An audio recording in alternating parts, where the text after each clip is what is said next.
Subscribe to our channel by clicking the subscribe button. Click the bell button and enjoy the latest uploads from our channel. Functions are a piece of code that we write once, but we can use over and over again. This is great for saving time and space, and the code is only executed when we tell it to run. So far, everything runs as soon as the JavaScript is loaded on our page. With functions, this changes. To call a function, or to make a piece of code start working, we can use an event trigger. We haven't covered these yet, but we will get there. Or we can call it from another script or from within another function. In theory, we can write a function that refers to another function that refers back to the first function. This is called iteration. To go from one function to another function, back to the first function, back to the second function, back and forth continuously is actually pretty pointless. But in theory, we can do this. Well, actually, in practice, we can do this as well. So enough talk. Let's finally learn about these functions. So a function we need to define. Like how we've been doing so with variables, we need to do this with functions. Now I'm going to let you know right now that you don't need to write var in front of a variable to declare it. That was just good practice for defining things in the future, for example, functions. To define a function, we write the word function, followed by the function name, and then the parameters. After the parameters, which are inside the parentheses, we have open and closing curly brackets.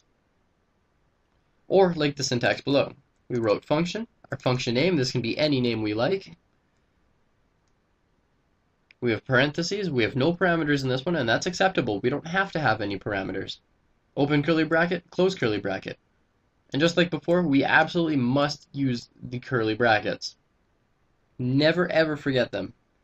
If you forget your last curly bracket and you keep writing your code, then everything down here is going to be your function, and your code probably won't work right, if at all. So before we learn about adding parameters, we need to learn how to call on a function. So let's create our first function.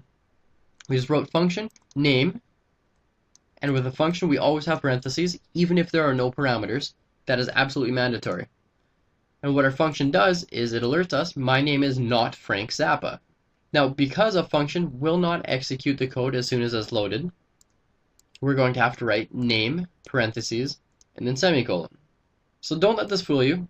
This entire thing here that I have highlighted right now is the name. These are just the letters.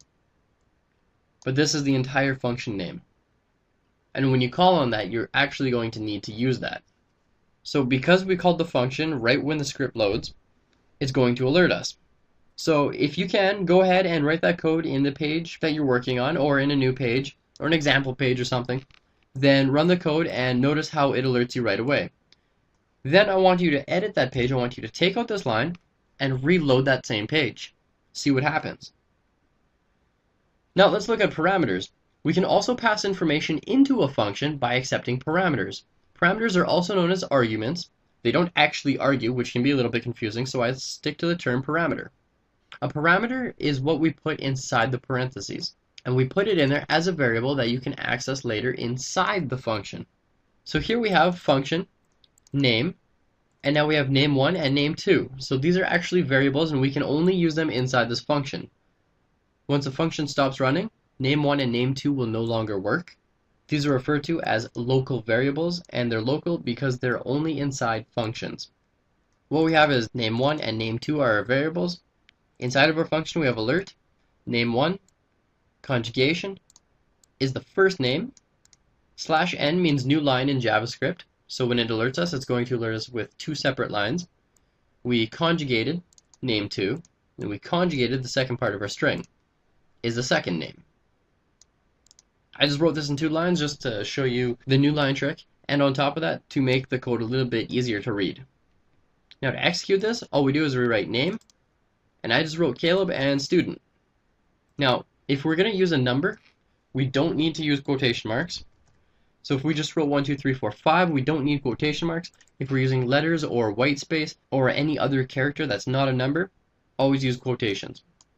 Now, go ahead, and I'll just change this back for you, and write this code in your page. If you want to copy it word for word, letter for letter, go right ahead. By all means, that code's there for you. And then try to execute this code. So load the page like you normally would and see what happens. You should have a 2-line alert that now shows up. But what if